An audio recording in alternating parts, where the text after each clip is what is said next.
There is this thing called heaven and hell. Heaven is real. Hell is not real, except when you believe in it.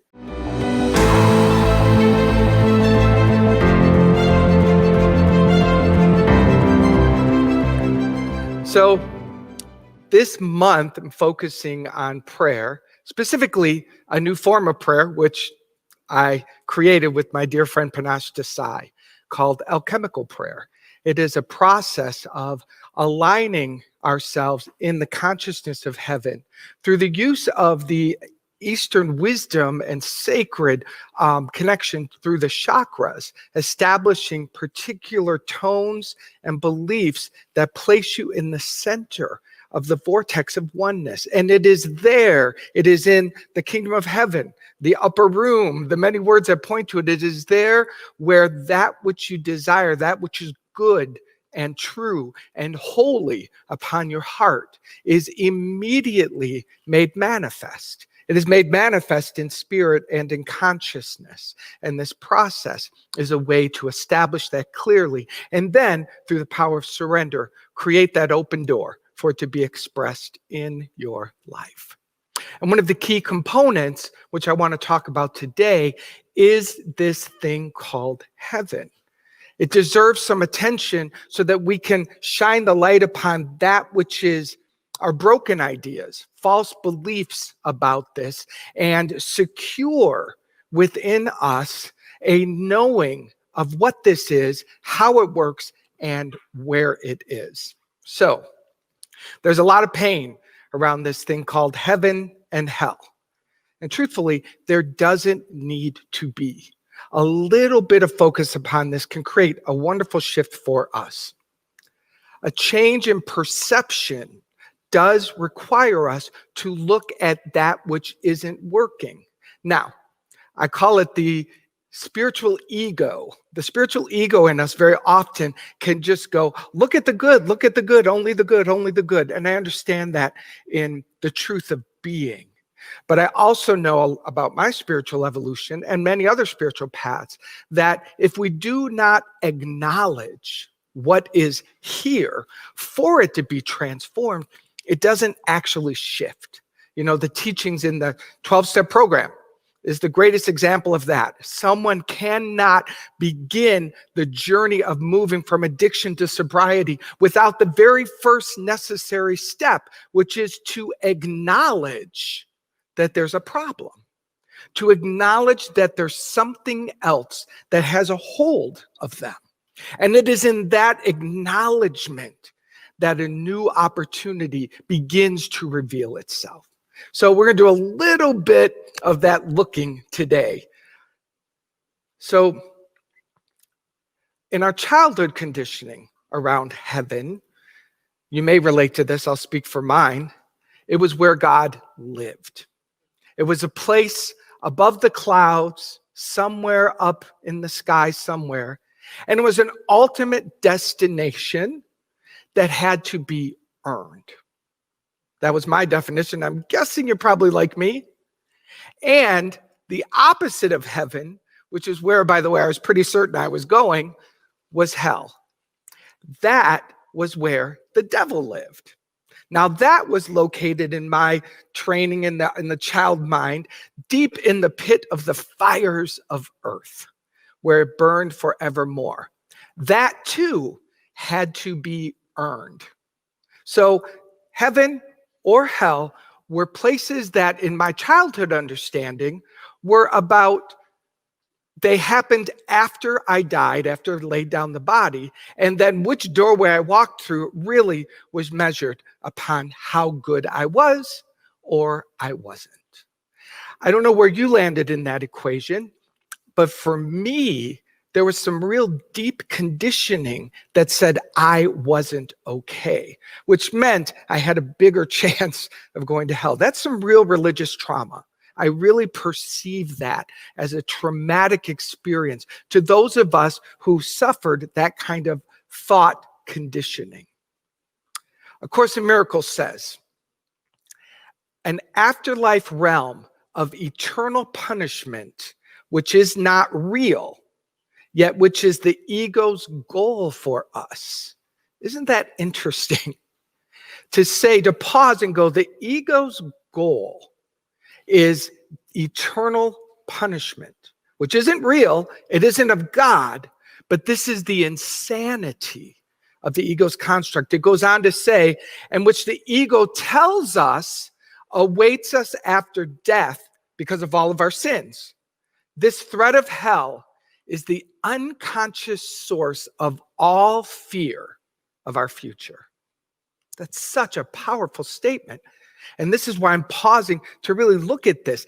This threat of hell, conscious or unconscious, subconscious, in the subconscious world, it is the source of all fear of creating a future. So the dissolution of this idea and this fear creates for all of us a really powerful opening for power and for life to be expressed. We are shrouded in collective lies. And if you break these lies, the world becomes angry. So I want to go through a few layers of them. First layer is, I cannot be me in this world. I've got to monitor that. I've got to manage that. I've got to make sure that it's acceptable to the room I'm in, to the place I'm living, to the family system, the community system, the government system. I have to somehow, in some way, manage and control myself so that I'm not fully expressed. The layer that lives beneath that is, I'm broken. There must be something wrong with me. There must be something unacceptable. Now, this is getting into the subconscious mind layer. So we don't have these at the conscious level, but they become expressed in our world, in our relationships, in our bodies, in all that we do. Even a faint little vein of there's something wrong with me. And what lives underneath that at the core is what I talk about all the time, a belief that I'm separate from God. But I want to actually go into the center of this belief of separation from God today, because what lives in the center of that is I am guilty. I am guilty. It's a word that we don't spend a lot of time on, but it's an important one to pause and understand. Now, as I'm talking about this, you may discover your mind wandering into a pocket of, well, there's good guilt. There's the good kind of guilty where someone feels remorse or regret for what they've done. I don't know if that's true or not. I don't think we have enough spiritual depth to understand that, but I'm going to invite you to acknowledge that, put that over to the side, and stay with me as we begin to explore a different idea of what this is and how it really can cause havoc. But more importantly, where we're going to is how the freedom from it is so profound. So again, the Course says, if guilt is hell, what is the opposite? It's not a difficult question. The hesitation you may feel in answering is not due to the ambiguity of the question, but do you believe that guilt is hell? And that's where we need to pause for a moment, because I'm assuming you haven't thought about it in that way. Not enough, not to just shine the light upon it and go, feeling guilty as an underlying. Remember, in the past talks, I've talked about the guilt grid that lives in the basement of the subconscious mind, the floor of the subconscious basement, the guilt grid. And as we shine the light upon that, and place our attention upon it, it's like the ghost, the big ghost that we're afraid of in the room, it will dissolve. It will begin to disappear. But the question today that's going to help us move in that direction is, do you believe that guilty equals a feeling of hell? I could also simplify it very easily for you. Do you believe that feeling separate from your natural state of goodness, your godness, would be hell? There's connection and disconnection. There's heaven and there's this sense of hell, the word I'm using to define this experience of separation. And what lives and what keeps people focused inside of that place is what I'm talking about. That's what we're talking about today. And the core of that is guilt. Course in Miracles says guilt is more than merely not of God. It is the symbol of attack upon God.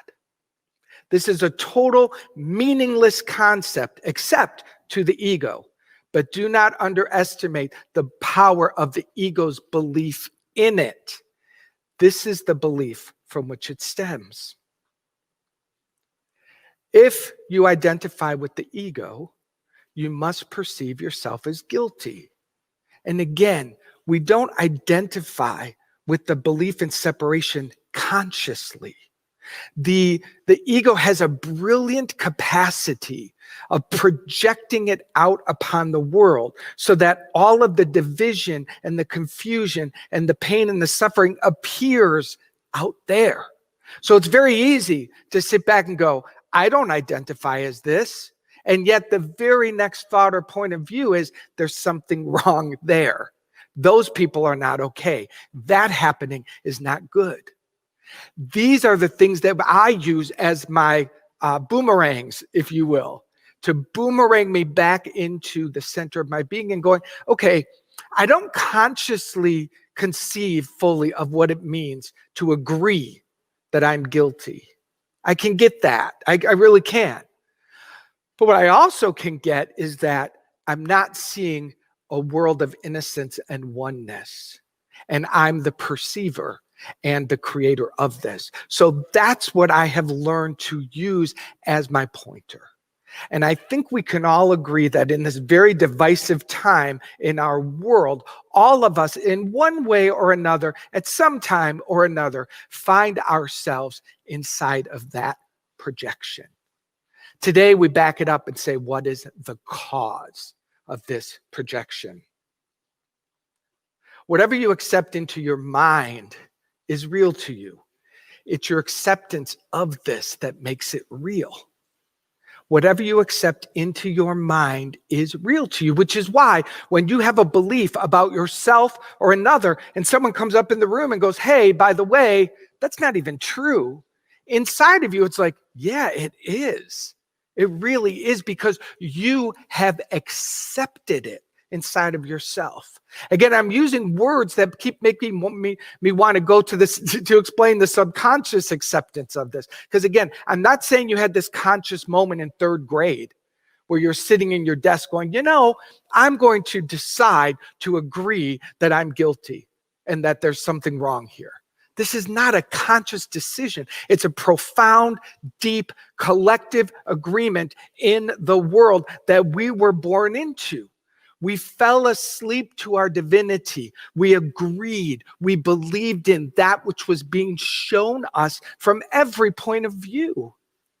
And that is what I mean by when we consciously accept it. We're in energetic agreement in our conditioning.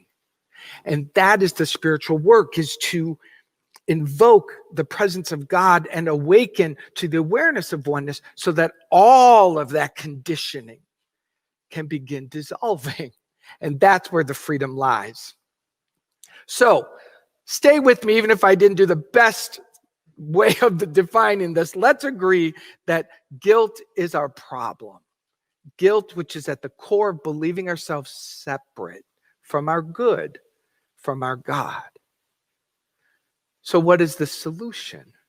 The solution, and here's the great news, which we love here at Unity, is our holiness. This is where all of the healing lies. This is where immediate alignment becomes available. This is where everything I just described can dissolve in an instant just by focus. Focusing upon our holiness. And your holiness is the deepest truth. All of these layers I've been defining are not at all who we are. At the core of who we are is our holiness. Again, the Course says, in your holiness is the answer to every question that was ever asked or is being asked now or will be asked in the future. Your holiness inside of you is the answer to every single question, now, past, future, every direction, every time. Isn't that profound? Isn't that amazing? Now that deserves pause. That deserves pause to just say with me, the holiness within me, inside of that contains all the answers that I need. When we begin to contemplate that, to agree to that, to crack the door open to this idea, that's when that which has always been there, your holiness, can become brighter and bigger and brighter and bigger and brighter and bigger, until you reach this point where even when the shadow of the fear reveals itself, the place where you are anchored through your spiritual practice, through your recognition of oneness, is so much more powerful. I talk about this a lot, where if you have in the mind, imagine in your brain, every thought creates a groove in the brain. And if you've had 22 million thoughts that you're not good enough, that's a pretty deep groove in the brain, isn't it? That's like a Grand Canyon groove in the brain. And then you have one tiny little thought that enters your mind. I think I'm good enough. Well, that's like a little sliver in the mind. And in comparison, the two, the one has been given so much attention and so much weight that the true statement can feel like the lie. But that is where we continue to place our attention. We just keep, I'm enough, I'm enough, I'm enough, I'm enough. And as we, feed the positive thought, and as we allow our attention to continue to go, then we fall back in the room, we get ourselves out. As we do this as a practice, as we pay attention to where the energy of thought is flowing, and we get better and better at steering it, there's a miracle that begins to occur where the belief of your worthiness becomes the Grand Canyon groove in the mind. And somehow the magic of the Holy Spirit, the miracle, I don't know what you call it, but the groove of the lie, that gets filled in. And that becomes just completely covered over to where your holiness is who you are. This exists inside of you as patterns, as agreements. But always, when we become conscious and present through our spiritual practice, when we get ourselves backed up to the choice point, we can begin directing ourselves towards this. And that is where all of our answers lie. It goes on to say, your holiness means the end of guilt. The acceptance of your holiness means the groove of the lies of whatever lives in there becomes, the days are numbered. It's soon to be over. And therefore, the end of the experience of hell. Your holiness is the salvation of the world and of your own. Your recognition of your holiness is what will rise up within you to lift you out of every false belief, every fear, every agreement that has been made this lifetime, past lifetimes. I don't care how you think about it. Every false idea. It is your holiness that will lift you up and dissolve those. How could you, to whom your holiness belongs, be excluded from God? How would that be possible when you yourself are the very expression of it? I'm saying all these things to get around. This is what must be deconstructed and constructed so that the experience of heaven is revealed to you. And it's no longer a geographical location out there somewhere separate from you. And it's no longer just a good idea or something that you say yes to intellectually, but yet your life is not a mirror to it. It becomes an actual experience. It becomes a known, felt something within you that becomes so solid as you move through the world that no matter what's happening in the world, you cannot deny your divinity or your connection to heaven. So to go on further to confirm where heaven is, I look to the Gospel of Thomas. which I think says it the best. It says, Jesus was speaking in the Gospel of Thomas when he says, if your leaders say to you, look, the imperial rule, heaven, is in the sky, then the birds of the sky will precede you. If they say to you, it is in the sea, then the fish will precede you. Rather, heaven is inside you and outside you. When you know yourselves, then you will be known. And you will understand that you are children of the living God. But if you do not know yourselves, then you live in poverty. And you are poverty. Oh, right there. That is the key to everything. We must know ourselves. But I'm not talking about doing another personality test to know your skills and your talents and your characteristics, which are great and they serve a purpose. I'm talking about knowing your holiness, knowing whose you are, knowing what you are, knowing from what you come. Knowing this is what establishes you inside of this connection. And where is heaven planted? In the best place of all, in the center of you, for lack of a better way to say it.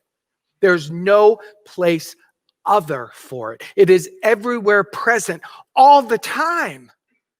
But it requires our awareness and our attention upon it to activate it. It's like you can be in a big, gigantic, super dark room with no light and nowhere to turn, and the light switch is right here to switch on all the light in the room. Just because you can't find the light switch or just because you can't see the light that's possible there doesn't mean it's not there.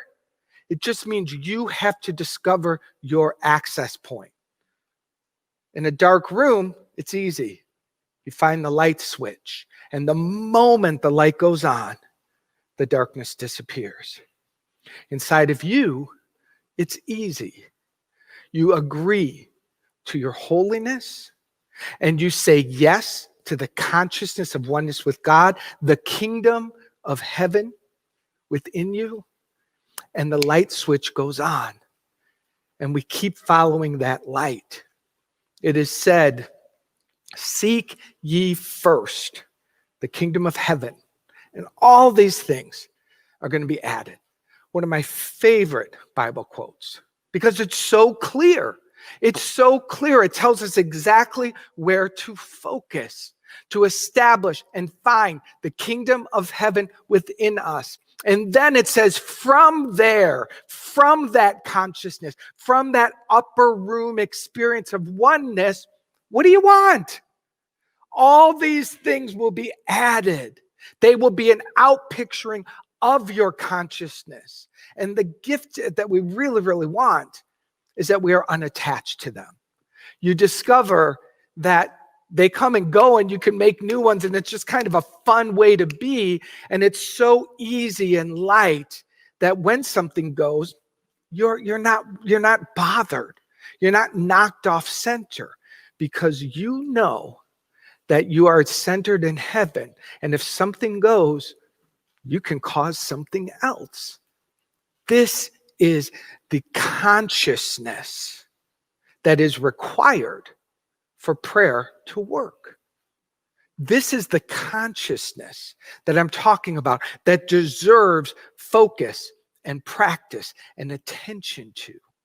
And when the alignment of it is established, speak the word, and it is done.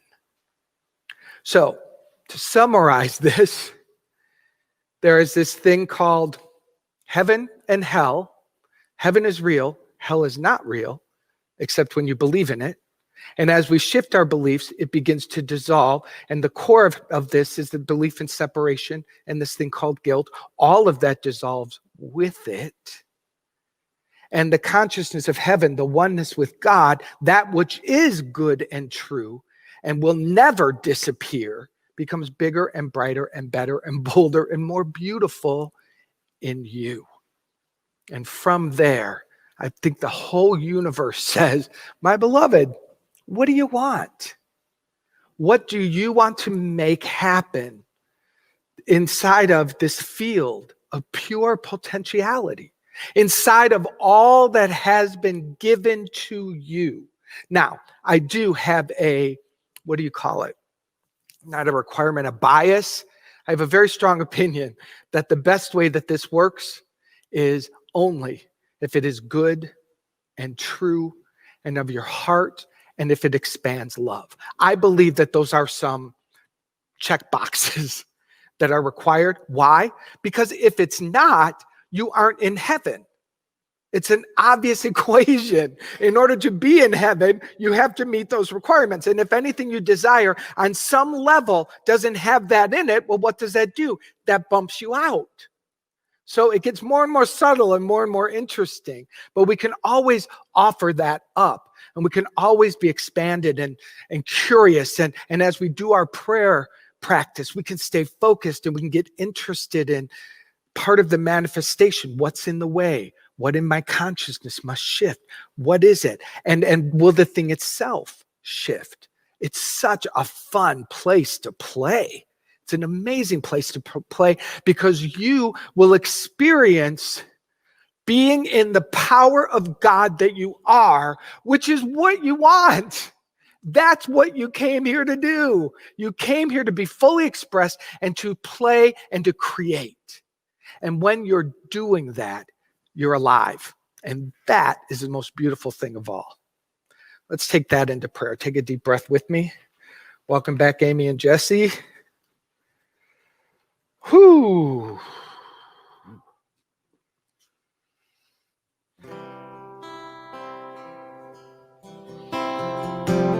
Take a deep breath. Take a deep breath. Much was shared. Much was expressed. That which is here for you, just breathe it in. Accept it. Let the rest go.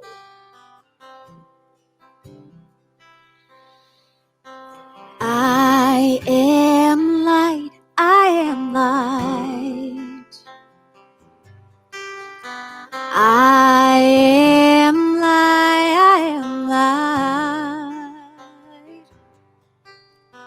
I am light. I am light. I am light. I am light. I am light.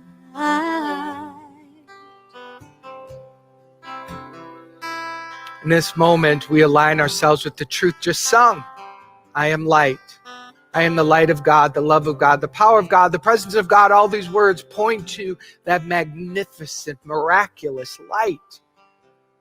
And I know that as God is that, I am that. I am that. I am the wholeness of that power. I am the holiness of that divine presence. And as it's true for me, of course, it is true for each of us. We meet in the agreement of our divinity, of the light that we are. And as we meet in this power and in this presence, by the power of my word, I affirm that we are lifted up into the upper room, into the consciousness of heaven, into that experience of oneness where God is and I am merges into a magnificent experience of light. And that light simply says, my beloved, what do you desire? What is of your heart? What is that which is to be created, which is good and true and contributes to the expansion of light and love? And you discover, oh, that's who I am. That's what's within me. You say yes to that. Say yes to that. You don't need to know its name right now. Don't get stuck. It is who we are. And as we just say yes, as we let ourselves be lifted into the consciousness of oneness, the vortex of that spiritual presence and power, the kingdom of heaven, the kingdom of heaven. As we say yes to this, we allow ourselves to feel the goodness. And I affirm that all of that which is unlike it, that which is created from the insane ego's belief in separation, disappears and dissolves. It deserves no more mind as we rise up and place all of our mind into the light. I am that. I am that. I am that. I am that. Repeat that over and over and over inside of yourself as we allow the music to take us higher I am divinity defined. I am the God on the inside. I am a star, a piece of it all. I am light. I am light. Yes, yes. I am light. I am light. That's who and what you are. That's all you ever will be. I am light. I am light. Let this expand your heart. I am light. I am. I am light. I am that light. I am light. I am light. Take a deep breath.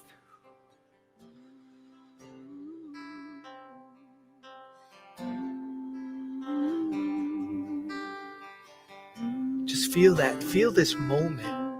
Feel this moment of expansion. It's gentle.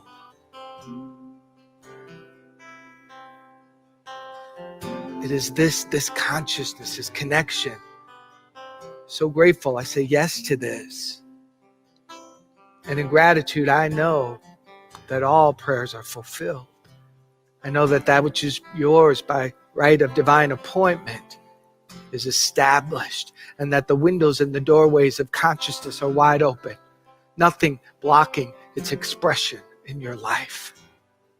I'm grateful for the fulfillment of this prayer and the consciousness in which we sit and feel in this moment. So grateful. And in gratitude, I release this prayer into the action of the law. It is done, and so it is. Amen.